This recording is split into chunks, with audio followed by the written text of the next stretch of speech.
¿Kimetsu no Yaiba solo destaca por su animación? Durante mucho tiempo he escuchado a mucha gente decir que Kimetsu no Yaiba es simplemente animación, pero que si no fuese por esto sería un anime más del montón. Pero, ¿qué tan cierto es esto? Obviamente esto depende de cada persona, pero en mi opinión, quienes piensan de esta manera están muy equivocados. Hoy te voy a explicar el por qué Kimetsu no Yaiba no solo es una animación bonita y ya, sino también una obra muy bien escrita.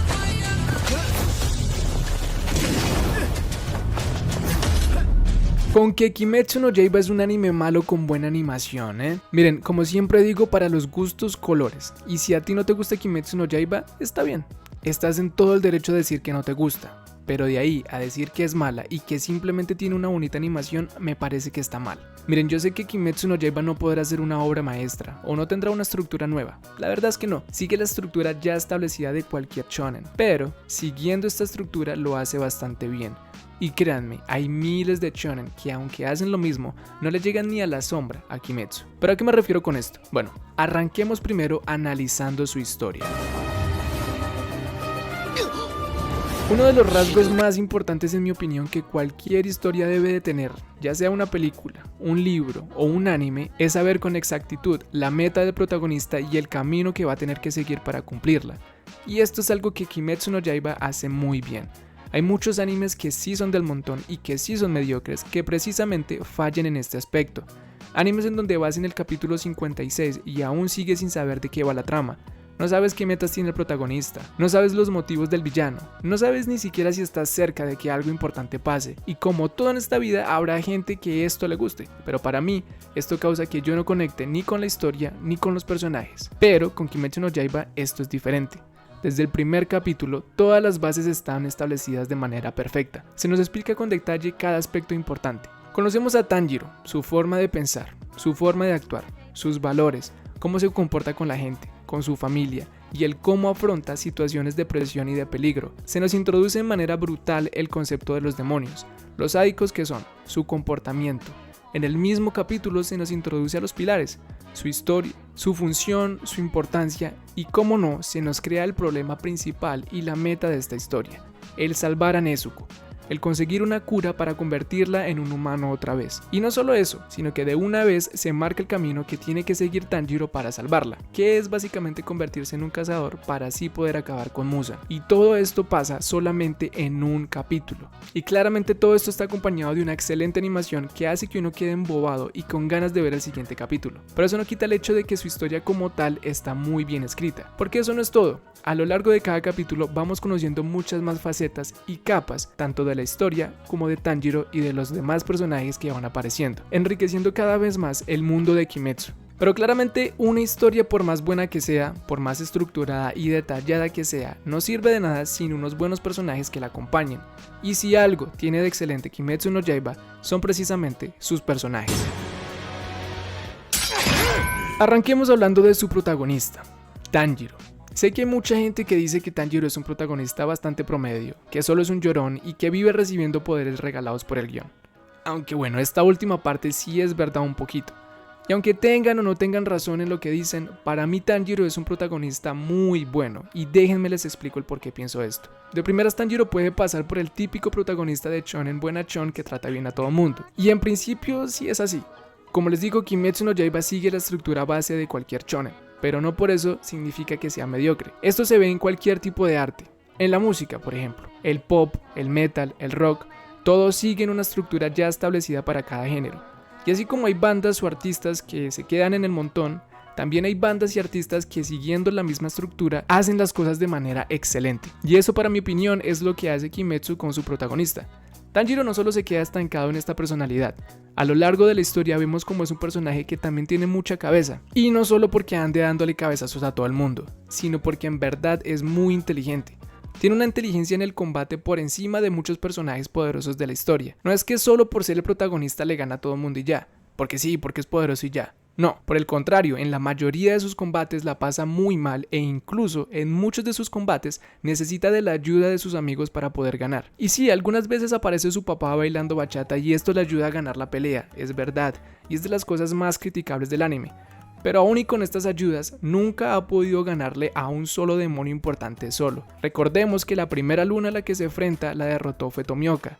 En el tren, quien hace todo el trabajo duro es Rengoku y la luna esta de los sueños la derrotan Tanjiro e Inosuke. Incluso, si no fuese por Inosuke, Tanjiro se hubiese matado por caer en una de las trampas de la luna. En el Distrito Rojo se necesita de Usui, Inosuke, Zenitsu y hasta Nezuko para poder ganar. En la Villa de los Herreros fue lo mismo. Y frente a Akaza ni hablar, con todo y sus recuerdos mágicos, Akaza tuvo que suicidarse porque si no, ni Tanjiro ni Tomioka hubiesen sobrevivido. Y lo que más me gusta de todo esto es que con cada pelea Tanjiro va creciendo, va aprendiendo, se va superando, se frustra, se siente impotente, se estanca muchas veces, pero aún así siempre encuentra una manera de salir y todo lo hace con una sonrisa, apoyando a sus amigos, ayudándolos a crecer. Cuando necesita ser bondadoso, lo es. Pero cuando tiene que acabar con una luna, lo hace sin pensárselo dos veces. Tanjiro primero actúa y luego empatiza, algo muy diferente a lo que vemos en otros shonen. Y podría seguir y seguir hablando del por qué Tanjiro es tan buen protagonista, pero creo que esto ya sería para otro video. Por el momento, creo que queda bastante claro que Tanjiro mediocre no es. Ahora, Tanjiro no es el único buen personaje de esta historia. También tenemos a los pilares y a las lunas. El concepto de los pilares es de las mejores cositas que tiene Kimetsu. No solo sirven para marcar la escala de poder, sino que también a nivel narrativo son excepcionales.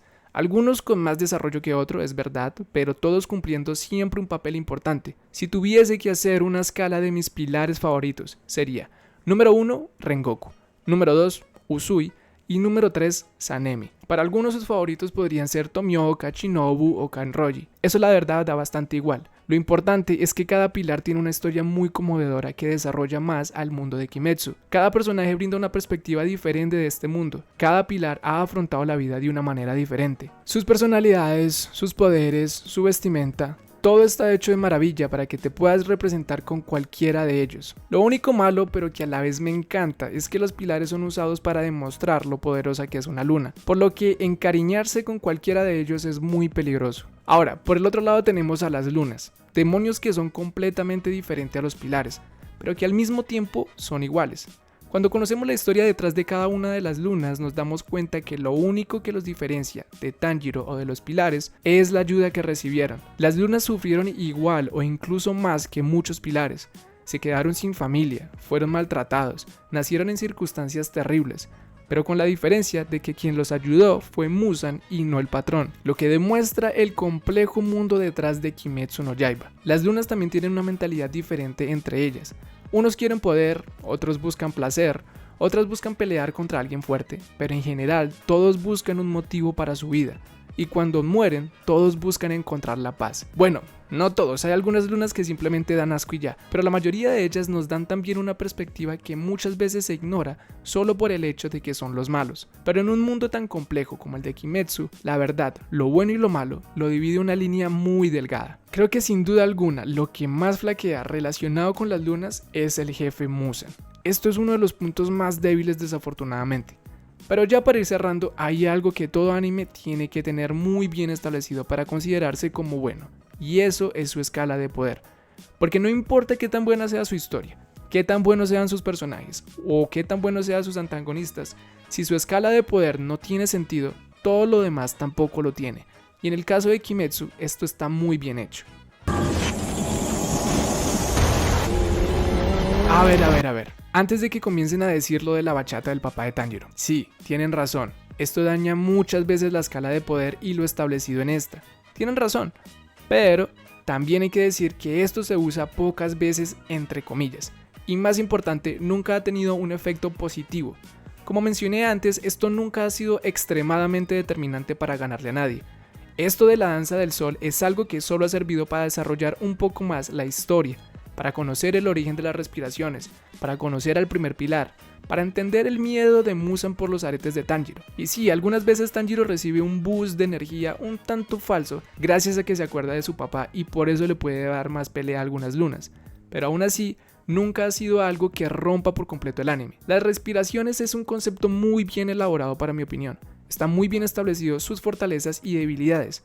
Me encanta que tenga diferentes ramificaciones y que cada respiración se adapte de mejor o peor medida al usuario. Salvando las diferencias, esto se puede comparar un poco con el nen.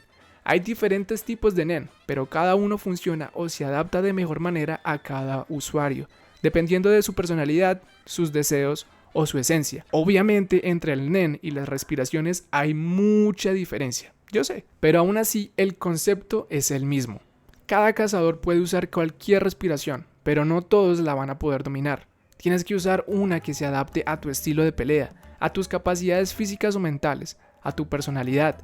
Tenemos personajes como Shinobu, que tuvo que crear una espada especial para poder usar una respiración debido a su cuerpo tan pequeño. Y así con todas las respiraciones. Asimismo, el poder de las lunas está también muy bien establecido. Sí, son súper fuertes, pero no invencibles.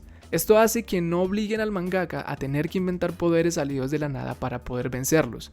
Bueno, excepto por Akasa, que tuvo que utilizar el lápiz para poder acabar con él.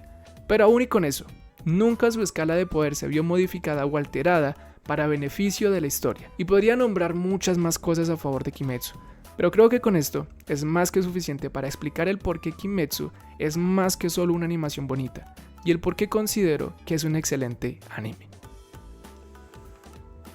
Como siempre, esta es solo mi opinión. Me encantaría saber qué piensas tú al respecto en los comentarios. Dale un like y suscríbete, que esto ayuda un montón. Y no siendo más, nos vemos en la próxima.